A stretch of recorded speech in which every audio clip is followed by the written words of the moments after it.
I don't know what to say, man. I don't know what to say. The Heat are up 2-0 against the Philadelphia 76ers, and I mean, this is really it was expected because I saw this coming when I saw Joel Embiid go down with that eye injury in Game 6 with the Raptors, and when he was ruled he's going to be indefinite. It sent some shockwaves on me. So I was expecting the Heat to pummel the Sixers in Game 1 and Game 2, but not like this. I mean, Jimmy Butler is coming out like the 2020 Jimmy Butler that we know. And Jimmy Butler led the Miami Heat to the Game 2 victory, dropping 22 points and dishing out 12 dimes to take a 2-0 series lead. So Jimmy Butler at 22 points, 6 rebounds, 12 assists, a double-double. And Vic Oladipo coming out of nowhere, 19.6 rebounds. And Game 3 is going to be scheduled on Friday. So the only thing I can say is this. The Philadelphia 76ers will only go as far as Joel Embiid takes them.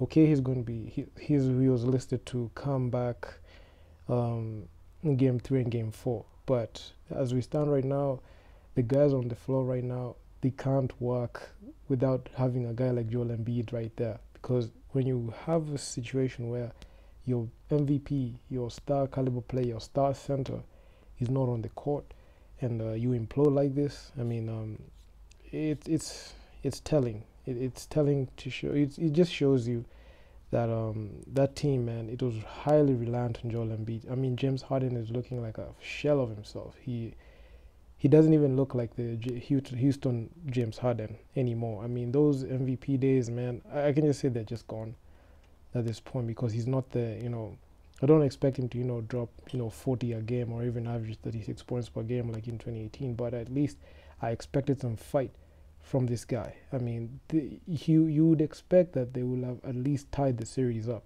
Like, good example, the Milwaukee Bucks. They are defending champions, but in the second round, they're matching up against, the second seeded Boston Celtics, and they don't have the second best player in Chris Middleton. And they're able to win Game 1. And, okay, they lost Game 2. They tied up the series. The Celtics tied up the series 1-1. But you're seeing, even without, one of their star players, they're able to do it. But with the Sixers, you have two MVP caliber players in James Harden and Joel Embiid. If one is out, at least you expect this other guy to step up and at least take like the load off, the other guys and try to, lead this team. But James Harden is not that guy. His Houston days are over. I don't know what's going on with that dude. I mean, the only thing I can say is this: the Sixers will only go as far as Joel Embiid takes them. If Joel Embiid, is able to, come and miraculously tie the series 2-2, and, Game 1 and Game 2, they were in Miami. So if they can, tie it up in Philadelphia, Game 3 and Game 4, so that they can, at least push it to a Game 6 or 7, it's going to be good. But at this point, if the Heat just come up with the same fiery competitiveness, defense, the Sixers are unlikely to even make a conference finals appearance, because that's the one thing that the process has lacked. The process has lacked a conference finals appearance through the years. I mean, 2018, they just keep getting bounced down the second round. 2018, okay, they hadn't made the playoffs in 6 years. They made it with Joel Embiid and Ben Simmons at the time. So they got bounced in the second round by a unified Celtics team, which didn't have the two best players at the time in Kyrie Irving and Gordon Hayward. So when you look at, even that's 2018, 2019, what happened? Kawhi happened on them in the second round. 2020, okay, that bubble run, they got swept by the Celtics in the first round. They didn't have, the Ben Simmons at the time. 2021, I mean, the Sixers imploded, in the second round against the Hawks.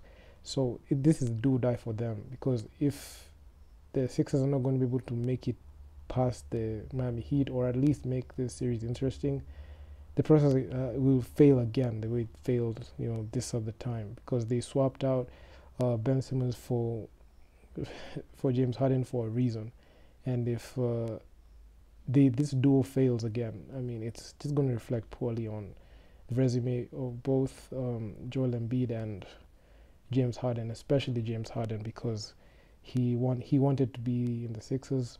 from the Rockets. He went to Brooklyn. It didn't work out in Brooklyn, but man, I mean, if the Heat just come out and just play with the fire competitiveness, I mean, it's gonna be it for them. They're not gonna be able to win.